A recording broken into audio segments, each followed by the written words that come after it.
right, let's talk about the Cincinnati Bengals here for a little bit. Look, it's that time of year. OTAs are kicking off. We're seeing the entire team getting some kind of team activities together, doing some workouts, things like that. Not anything serious, of course, but football feels like it's getting closer and closer. And this time of year, we're really starting to see what rookies are doing to make a name for themselves or what they're doing to put themselves in positions to be successful.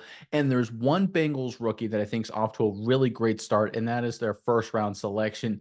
Let's get into the report, and then we'll talk about it more in detail on the other side. This is courtesy of Pro Football Network. When it comes to learning and retaining everything he needs to know, Cincinnati Bengals first round pick Amarius Mims is doubling down. Not only has the offensive tackle from the University of Georgia been attached to veteran Orlando Brown Jr. since arriving in Cincinnati, he's writing down everything he can in duplicate. I take pride in knowing the playbook, he added. Being a young guy, the fastest way to get on the field is knowing the plays. Kind of obvious, but important. And the quickest way to get off it is not knowing. It's my job. I got to hone in on stuff like that. All right, we get caught up in the physical side of the game, and rightly so, but it's critically important for young players, rookies, to get their mental side off to a strong start. That's why I think this is a great sign for this Bengals rookie and for the Bengals offense altogether. Myles, I'm curious what your thoughts are on this, but first, Cincinnati fans, in the comments section below, taking Mims out of the equation, what other Bengals rookie are you really excited about? A guy who you think is going to have a really big impact for Cincinnati this year and potentially in the future as well? Give us the non-Mims Bengals rookie that you think is going to be a star, big impact player, and put him in the comment section below. But Myers, give me your thoughts on this update involving Mims and just everything it means for the Cincinnati Bengals. Yeah, Nick. First of all, we know it's a first round pick. So it's like you said, size is something that, comes and goes, and that's something you really can't help. But we all knew this guy being a first round pick, he's got the size. He's 6'7, 340. That was never the question for this guy. Really, there weren't a whole lot of questions. He seemed like a pretty good pickup for the Bengals. But it's like you said, it's the basics here. It's what can you do to make sure you don't mess up the little stuff. And it seems like Mims has come in with the mentality, hey, I've got the physical tools down. I probably can hone my game in a little bit. But for the most part, the path for me getting on the field is making sure I can do the little things right. Know the playbook, don't screw up in practice. And those are the kind of things that's going to fast track him to be a starter on this offensive line. And Mims, that's pretty easy to do when you're doing it double every single day. It says he has a notebook he keeps in the offensive line room, writes down all of his notes, then after the meetings, transcribes those to another notebook that he puts in his backpack, takes home with him as well. So, it's something that people learn different ways. Everyone learns. Some people can hear something once, remember it forever. Some people more visual learning. Mims, it seems like he's a guy that repetition works for him. And if he's doing this with his notes, we can only imagine what he's doing with his pass sets, what he's doing with stuff off the field. He's probably doing that kind of stuff at breakfast. This seems like a guy who's super dialed in and ready to go the extra mile on just the little stuff to help him get on the field. And I'm really excited if I'm a Bengals fan because this guy seems like he could be the absolute real deal for the Cincinnati Bengals.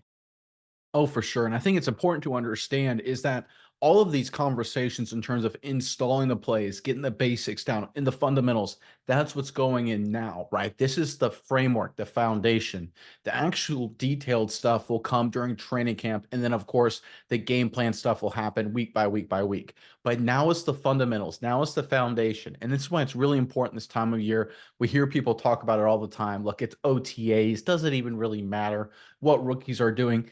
It really, really does. You need to set that really solid foundation and get off to a really good start. Because if you don't get off to that good start, your rookie year in a lot of cases gets completely wasted. And we've got a guy here in Mims. Let's be honest here. I know he's been working with Orlando Brown Jr., but the other projected starting tackle, Trent Brown, the new tackle they added in, he's had some injury concerns. He's good when healthy, but the reality is Trent Brown's had to battle through some injuries over the past couple of years.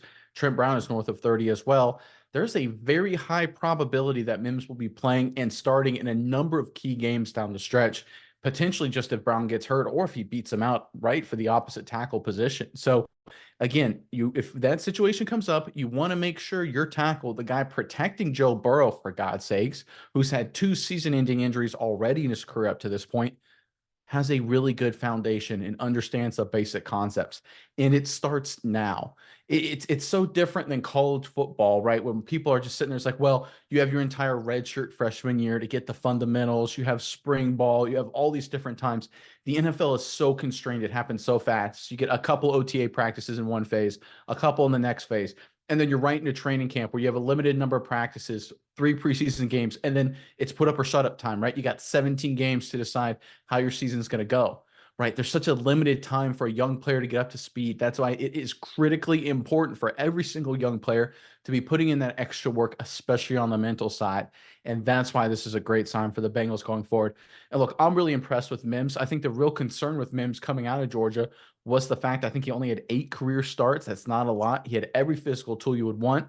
People were concerned about his experience. People were concerned about his football smarts. This story right here, I think, can put all of that to bed. I think he's off to an impressive start so far as he lays that foundation and gets ready to have a big impact this year for Cincinnati. Yeah, and you talk about the starting experience, but you gotta go back. This guy's first 2 starts were in the college football playoff in Yeah. 2022. We talk about getting the brightest lights the earliest. Like we said, this guy's got all the physical tools, but just as far as being able to be on the field in the biggest moment and not absolutely blow it, it's got to be kind of nerve-wracking for your first start to be in one of the biggest games of your entire career. And Mims did just that, and they go on that year to win the national championship as well. So, good for him. I think that was really great. And on top of that, we go back to, can he take all this in? Can he get it? Small excerpt doesn't mean a whole lot, but he did get a 3.6 GPA at Georgia. So it seems like on the smarter side as well. So I think Mims, like you said, this guy seems the real deal, and I'm really excited to see what he's going to do over the course of these next weeks and months.